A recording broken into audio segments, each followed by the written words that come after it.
Salut, c'est JF. Bienvenue à Sauvage comme une image, une émission qui est dédiée aux amoureux de la photographie. Cette semaine, on va continuer notre exploration de Lightroom.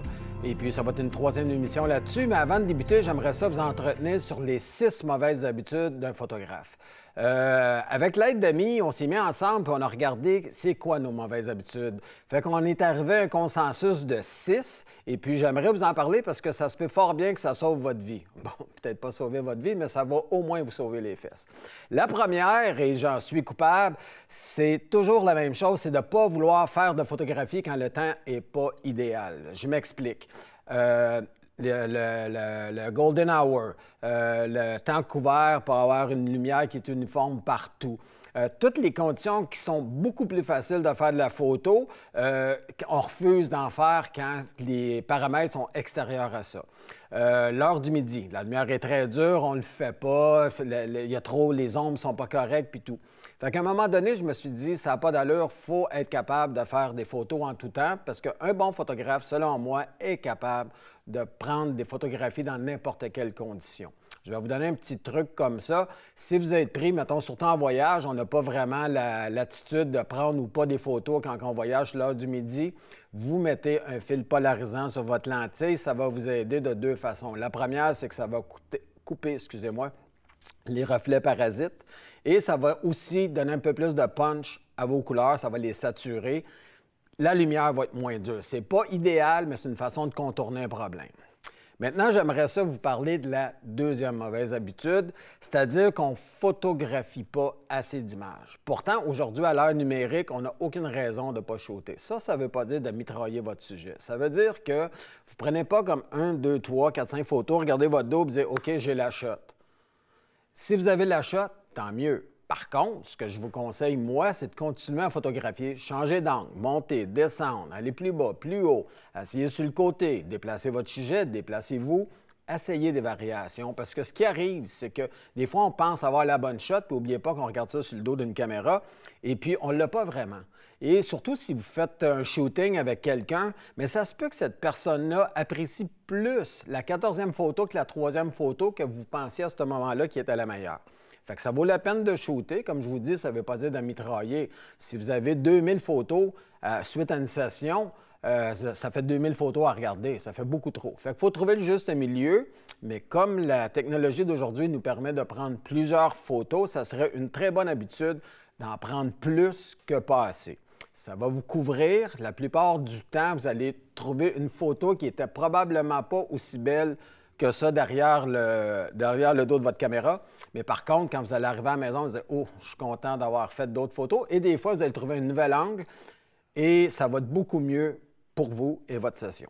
On y va maintenant avec la 3e mauvaise habitude. Et ça, c'est une très mauvaise habitude. J'en parle dans tous mes workshops.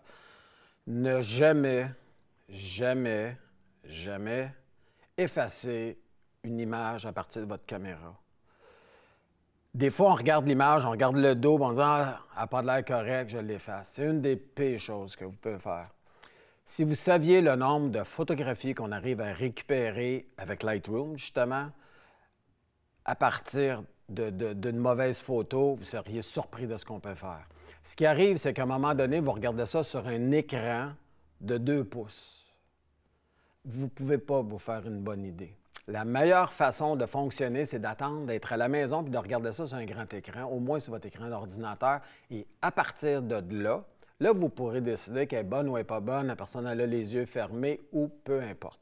Mais ne jamais, jamais, jamais, je vous le dis là, vous allez des fois manquer d'excellents shots que vous pouvez récupérer, les effacer. De toute façon, avec les cartes aujourd'hui, vous pouvez emmagasiner un nombre incalculable de photos. Ça ne vaut pas la peine de faire de la place. Si vous avez des problèmes de carte, achetez-vous-en des plus grosses, mais de grâce, attendez de les voir sur un écran géant, pas géant, mais un écran à la maison pour pouvoir décider ou non de la garder. Évidemment, si vous avez pris une photo, puis votre bouchon est sur l'objectif, puis tout est noir, là, vous pouvez l'effacer. Mais à part ça, là, ne faites jamais ça. Ce qui est du 4e point maintenant, c'est de justement passer son temps à regarder le dos de votre caméra. Moi, j'ai plein d'amis puis qui font une shot, ils regardent, font une shot, ils regardent, font une shot, ils regardent. Ça donne rien, OK? Là, vous cassez le mood. De toute façon, la meilleure des choses, c'est quand vous arrivez en quelque part, vous vous installez, vous regardez la scène, faites vos tests tout de suite pour avoir une bonne lumière, pour tout setter vos paramètres correctement. Une fois que ça c'est fait, restez dans le viseur. Concentrez-vous sur votre sujet. Si vous passez votre temps à regarder puis revenir, regardez, vous cassez le flot de création. Ça, pour vous faire une image, c'est pareil comme si y avait un band qui joue à live. Il joue 3-4 notes, il arrête, puis il dit Puis, le son du popé, puis là, il repart. Puis là, à un moment donné, il arrête une autre fois, puis il dit Hey, dans le fond, ce que vous entendez comme il faut, ça n'a aucun bon sens. Vous préparez tous les paramètres. Quand vous arrivez sur place, votre lumière est correcte, tout est correct dans vos paramètres. Vous shootez, concentrez-vous, restez sur votre sujet, restez concentré. C'est là que la création vient. Puis, vous allez rester dans votre bulle. Vous allez être dans le moment présent. Vous ne passerez pas votre temps à vouloir essayer de corriger des choses parce qu'à un moment donné, tout ce que ça fait, c'est que ça ralentit le procédé, ça coupe votre énergie. C'est pas une bonne chose. Fait qu'habituez-vous à tout préparer d'avance, puis après ça, vous photographiez et vous pensez de façon artistique. La cinquième mauvaise habitude, c'est probablement celle qui est le plus répandue sur la planète Terre, c'est-à-dire de ne pas faire de backup. C'est pas bien compliqué. La seule chose que vous devez faire, vous allez photographier, vous faites une session, vous arrivez à la maison, vous ne dites pas bonjour à personne, ne parlez pas à personne, vous allez directement sur votre ordinateur, paf, on perd le backup. Après ça, vous retournerez voir le monde et vous dites, puis comment c'était ta journée, ça a bien été, puis tout ça. Je vous dirais que la plupart des gens que je connais, à un moment donné ou à un autre, qui n'ont pas fait de backup, ont perdu des images. Et pourtant, c'est si facile.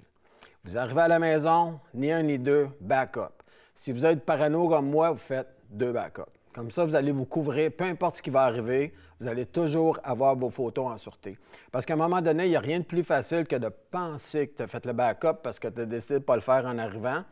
Là, tu repars faire une autre session, format, paf, fini, plus d'image. Fait que pour éviter tout ça, faites des backups. Là, il y a des gens à la maison qui vont dire « Ah, ça ne m'est jamais arrivé, moi. » Bien, justement, c'est votre taux qui s'en vient. Fait que, s'il vous plaît, faites des backups, faites-les pour moi, comme ça, vous allez toujours avoir des belles photos, ça va être réglé. Ce qui est du numéro 6 maintenant, le 6e point, ça m'arrive souvent, c'est d'assumer qu'on a tout dans notre sac photo. C'est-à-dire qu'on décide d'aller faire de la photo comme ça, on ramasse le sac, j'ai rien changé dans mon sac, tout est beau, tu arrives sur place, la scène est idéale, tout est beau, la lumière est parfaite. Tu commences à t'installer, puis pouf, tu t'aperçois que tu n'as pas de batterie. Tu t'aperçois que tu n'as pas de carte SD. Tu t'aperçois que tes batteries, tu ne les as pas rechargées. Il n'y a rien de plus emmerdant que ça. Ça nous arrive tous à un moment donné. Ça arrive aux meilleurs, ça arrive à tout le monde. Faites-vous un petit checklist. Ça, c'est la meilleure des choses. Moi, j'ai une petite liste qui reste toujours dans mon sac, puis je la consulte toujours avant de partir, m'assurer que les batteries sont chargées, m'assurer que j'ai des cartes, m'assurer que mes lentilles sont là. Le kit à nettoyage, il est supposé être là, mais on a nettoyé notre caméra à l'extérieur, puis il est resté sur le bureau. Bref, il n'y a rien de plus facile que d'avoir une petite liste, la suivre et de s'assurer qu'on a toujours tout notre équipement avec nous autres. C'est pas vraiment compliqué. Puis surtout les gens en voyage, là, je vous dirais que ça, c'est un plus. Il faut vraiment préparer votre liste. Puis en même temps, vous allez voir ce que vous avez de besoin ou non. Et vous allez vous assurer que, rendu là-bas, vous avez tout. Il n'y a rien de plus emmerdant que d'arriver en voyage et de ne pas avoir les chargeurs et les batteries. Là, tu es limité, il va falloir que tu fasses attention et il n'y a pas de plan B. Parce que là, si vous êtes à Cuba, je vous jure, vous ne trouverez pas des batteries P14, 18, 24. C'est certain que vous ne trouverez jamais ça. L'autre affaire aussi qui est bien importante, c'est d'amener seulement ce qu'on a de besoin. Fait que c'est une bonne pratique de dire ça, je le prends pas, et d'avoir des backups de chaque affaire. Partez pas avec seulement une batterie, partez pas seulement avec une carte SD. C'est pas une bonne idée. Ayez toujours un plan B que si jamais vous arrive de quoi, vous avez un backup pour une carte, vous avez une autre batterie, vous avez un deuxième chargeur s'il décide de ne pas fonctionner.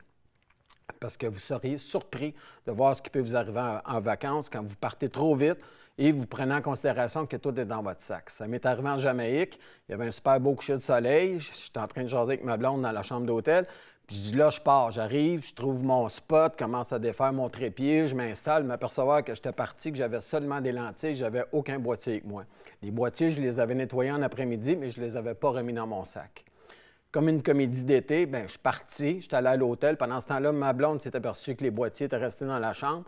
Elle descendait par un ascenseur, moi je montais par l'autre. J'arrive à la chambre d'hôtel, ma blonde est partie avec mes boîtiers. On s'est recroisés une autre fois comme ça, puis finalement, j'ai tout moffé, j'ai pas eu mon coucher de soleil.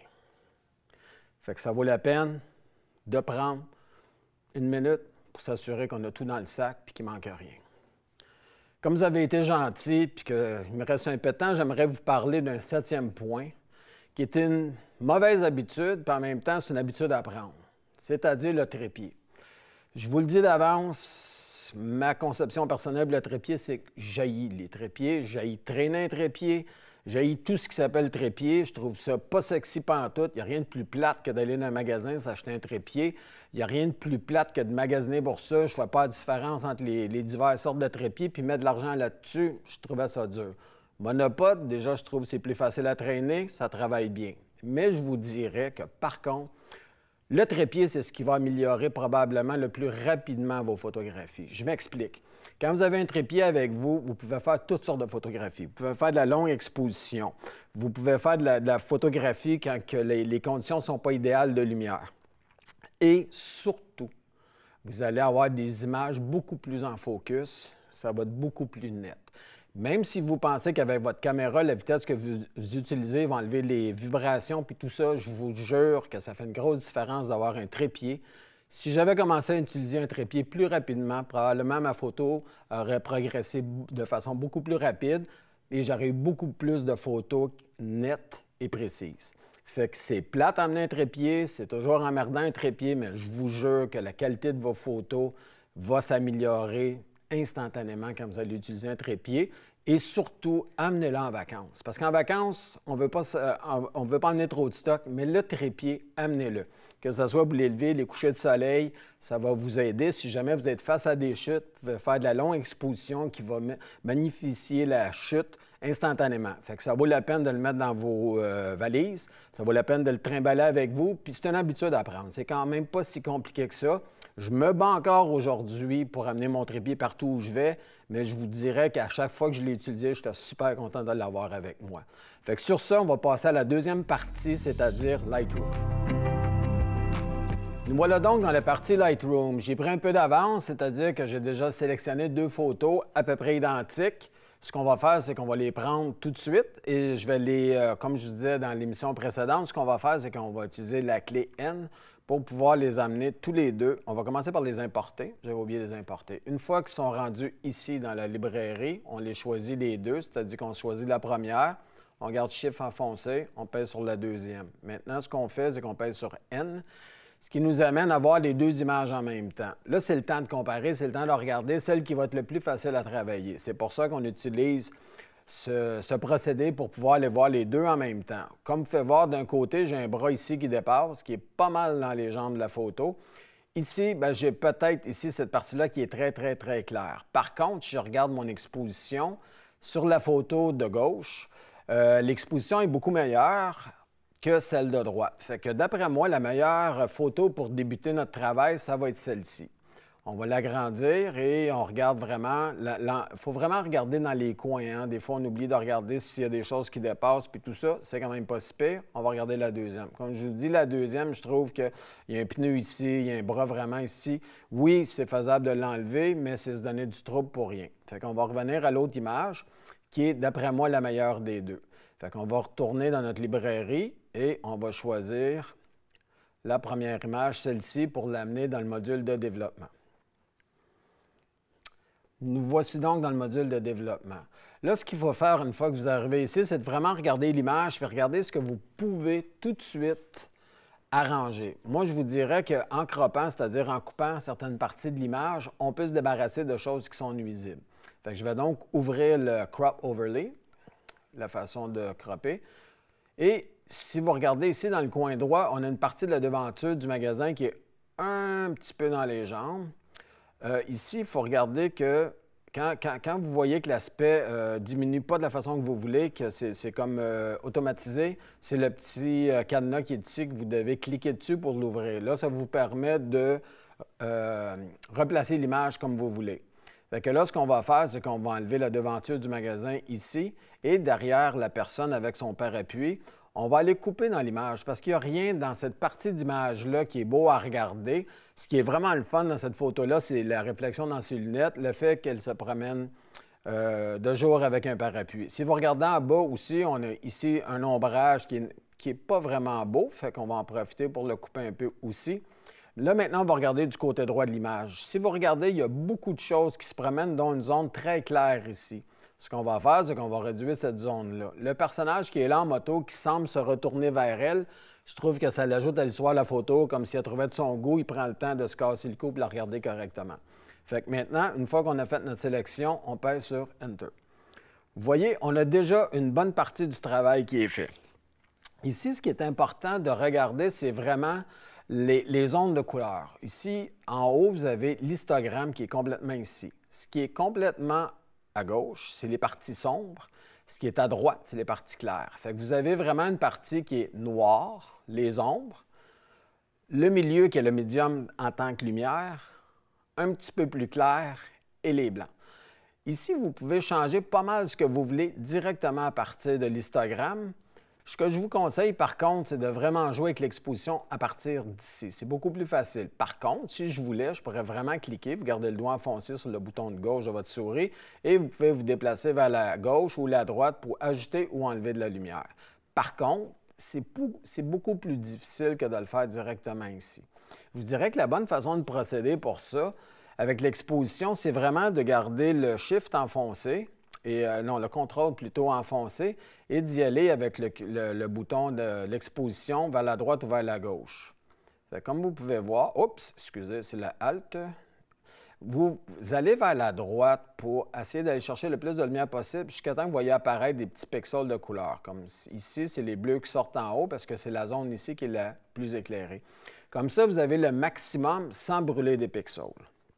Donc, comme je vous expliquais l'autre jour, une bonne façon de débuter, c'est d'utiliser la fonction Auto. La fonction Auto, c'est le logiciel, l'intelligence artificielle du logiciel qui embarque et puis qui prend des décisions pour vous, que d'après lui, ce genre de photo-là, la meilleure façon de régler les couleurs, les tonalités, les clairs, les foncés, c'est comme ça qu'il voit la photo. L'autre façon de faire, on va remettre ça à 0. Vous pesez 2 fois sur Tourne, ça revient. C'est d'enfoncer le bouton Shift et d'y aller un par un. Comme ici, on a les highlights, donc les zones claires. On clique 2 fois dessus et le logiciel vous donne ce que lui pense qu'il est le meilleur réglage. On peut le faire un par un. On fait la même chose avec les ombres. On peut faire la même chose pour trouver le point blanc de votre photo. Et on peut faire la même chose pour trouver le point noir de votre photo. Fait que ça nous donne un bon départ, une bonne façon de procéder. Maintenant, je vous dirais que ce qui est important de faire aussi, c'est d'aller voir les couleurs que vous avez dans votre photo. Fait que ça, c'est un autre module qui est ici. Moi, ce que j'utilise beaucoup, c'est la saturation. C'est la bonne façon d'y aller doucement et de remonter les couleurs une par une. Vous pouvez aussi enlever des couleurs avec ce module-là. Comme là, on a le chandail de la dame qui est orange. Fait que ce qu'on peut faire, c'est d'y aller comme ça tranquillement. On y va vers la droite et vers la gauche, voir qu'est-ce que ça fait quand on en donne, quand on en enlève. Comme vous pouvez voir, quand on en enlève, on perd du punch. Fait que ce qu'on va faire, c'est qu'on va y aller doucement vers la droite pour augmenter tranquillement le orange de son chandail. Ce qu'on doit aussi remarquer, c'est que c'est orange partout dans l'image. Fait qu'il faut faire attention, comme l'auto derrière et l'autre personne qui est dans la photo sur la moto ont du rouge et du orange dans les couleurs de leur chandail et la peinture du camion.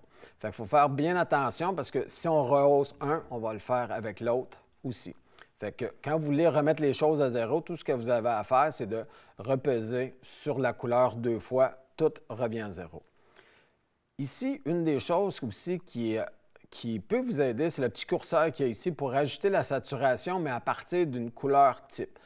Donc, vous cliquez dessus et vous allez le porter sur ce que vous voulez enlever ou diminuer en gardant votre doigt enfoncé. Donc, je clique sur le chandail de la dame ici. Quand je monte, je me trouve à en rajouter et quand je descends, je me trouve à en enlever. Comme vous pouvez voir, l'orange est disparu. Il est autant disparu sur son chandail que celui du gars en moto que de la camionnette qu'il y a là.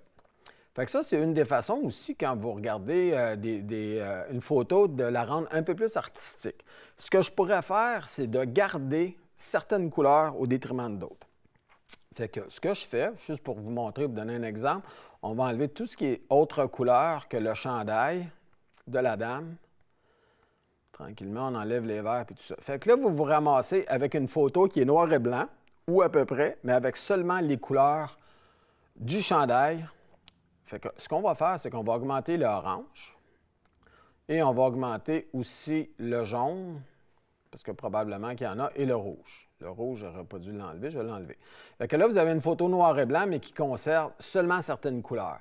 Vous avez probablement vu ce genre de photo-là avec des enfants qui tiennent des fleurs dans leurs mains. Toute la photo est noir et blanc, sauf certaines couleurs. Fait que vous pouvez faire ce genre de photo-là très facilement en utilisant le bloc de saturation.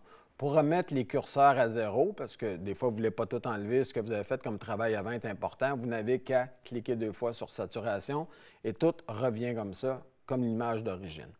L'autre module qui est important aussi, c'est un module que je n'ai pas touché vraiment parce que je le fais autrement.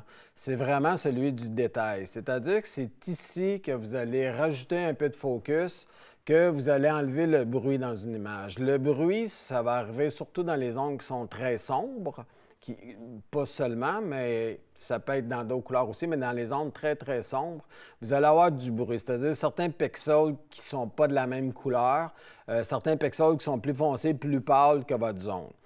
Ça va arriver à cause de votre capteur. Votre capteur, à un moment donné, a ses limites. Et quand que vous exposez longtemps ou que vous poussez votre capteur à prendre des images dans des lumières qui sont très difficiles, ça va arriver que vous allez avoir du bruit.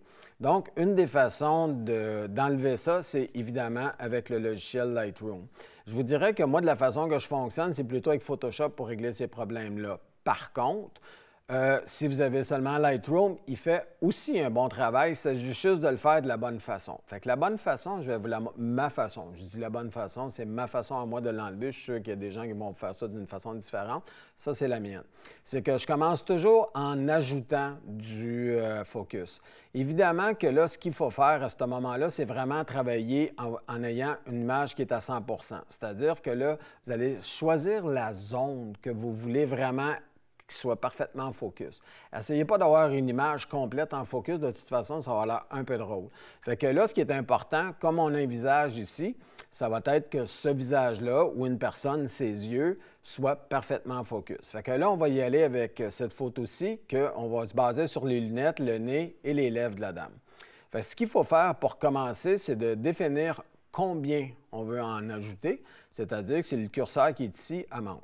Fait que c'est le pourcentage qu'on va donner. Fait qu'on y va tranquillement jusqu'à temps qu'on s'aperçoive que c'est comme un petit peu trop. Fait que là, si vous y allez vers la droite, je vous dirais que la plupart du temps, la moyenne, c'est entre 70 et 80-90 % que vous allez donner. Vous pouvez en donner un peu plus, mais ça donne un drôle de look à votre photo. À un moment donné, on s'aperçoit que c'est pas naturel, que c'est beaucoup trop.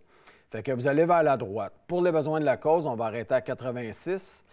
Ce qui est des autres curseurs en dessous, moi, je ne touche jamais à ça parce que la plupart du temps, c'est prédéfini et ça fonctionne numéro 1. Mais par contre, ce qu'il faut vraiment faire correctement après, c'est des masques. Un masque, c'est ce qui va faire que ce que vous venez d'appliquer va aller dans une zone et pas dans l'autre. Fait que la meilleure façon, c'est ici avec les masques, c'est vous gardez le Alt enfoncé et vous prenez le curseur. À ce moment-là, l'image devient noir et blanc. Et je vais vous expliquer comment ça fonctionne. Fait que, comme vous pouvez voir à l'écran, la façon que le logiciel va donner l'effet ou faire l'effet, ça va être dans les zones blanches. Tout ce qui est noir ne sera pas affecté. Fait que plus vous allez vers la droite et plus vous masquez certaines sélections, donc vous empêchez le logiciel de faire des correctifs sur ces zones-là. Comme vous pouvez voir aussi à l'écran, c'est qu'on va se concentrer sur ses lunettes, son nez, ses lèvres, parce que c'est ce qu'on veut avoir en foyer. Fait qu'on se dirige tranquillement vers là, vers la droite, puis à un moment donné, on arrive à comme ça. Vous voyez, moi, je me dis que ça, c'est correct, les lunettes vont être accentuées, mais en même temps, vous voyez qu'on va aussi faire une partie de son parapluie. Là, c'est là qu'il faut décider, est-ce que j'en mets un peu plus sur le parapluie, un peu moins sur le parapluie. Fait que là, ça devient une question de choix, une question artistique. Dépendant des images aussi, ça va être plus ou moins ça. La plupart du temps, je vous dirais que vous êtes mieux d'en mettre un petit peu moins qu'un petit peu plus. Un petit peu plus, ça se remarque tout de suite, tandis qu'un petit peu moins, ça va passer. Fait que pour les besoins de la cause, on va arrêter ici. Là, maintenant, ce qu'il faut faire, c'est d'enlever le bruit. Dans la région qu'il y a ici de sa tête, comme ses cheveux sont beaucoup à l'ombre, que ses lunettes aussi, puis une partie de son visage, on a un peu de bruit. Ça dépend toujours du genre de photo que vous avez et surtout de l'ISO que vous avez pris pour faire la photo. Moi, je vous dirais que la plupart des appareils aujourd'hui, vous pouvez pousser facilement les ISO 400, 800, 1600, 3200 facilement sans qu'il y ait de bruit. Puis des fois, là, gênez-vous pas de prendre la photo quand bien même qu'il y aurait un peu de bruit dans votre photo, quand bien même que le noir ne serait pas parfait, vous allez quand même avoir une belle photo, puis il faut s'entendre. Une photo, on n'est pas supposé avoir le nez rivé dessus. C'est comme si vous allez au musée. La peinture que vous regardez, là, vous n'allez pas la coller sur votre visage, vous apercevoir que tel coup de pinceau, il n'est pas tout à fait droit, puis qu'il y a un peu plus d'épaisseur, de couleur d'un côté que de l'autre. Il faut regarder ça avec du recul, fait que souvent, même si vous prenez des ISO qui sont quand même assez élevés, vous n'aurez pas aucun problème avec la photo. Si jamais on le voit tout de suite à l'œil nu, vous pouvez corriger la photo avec le logiciel qui est ici, c'est-à-dire dans la partie Noise du logiciel Lightroom, excusez-moi. Fait que la meilleure façon de fonctionner, c'est exactement la même. Fait que là, vous prenez une région que vous regardez toujours à 100 %, c'est-à-dire la partie qui est noire ici. On s'approche. La façon de se promener aussi, vous voyez, quand vous avez la main comme ça, vous n'avez qu'à garder le côté gauche de la souris enfoncé et vous pouvez bouger facilement comme ça de gauche à droite. Fait que maintenant, tout ce qu'il nous reste à faire, c'est d'appliquer l'effet d'enlever du bruit sur l'image. Fait qu'on prend le luminance, puis on se dirige tranquillement jusqu'à temps que les pixels disparaissent. On va en rajouter un petit peu ici. Tranquillement. Et vous voyez, là, tout a disparu, fait qu'on se ramasse avec une image dont on a enlevé le bruit et qu'on a ajouté du focus. Parce que ce qu'il faut comprendre, c'est qu'un annule l'autre. Quand vous mettez un peu plus de focus, vous créez du bruit. Et quand vous enlevez du bruit, vous lissez l'image, c'est-à-dire que vous la rendez avec un peu moins de focus. Fait que ce qui est bien important, c'est d'essayer de balancer les deux puis voir lequel est le moins pire pour votre image. Des fois, on est mieux d'en mettre un peu moins de focus sur une image, mais d'avoir une belle image et de garder un peu de bruit. Fait que j'espère que ça vous a aidé et puis on se revoit la semaine prochaine. Fait que passez une belle semaine. Merci.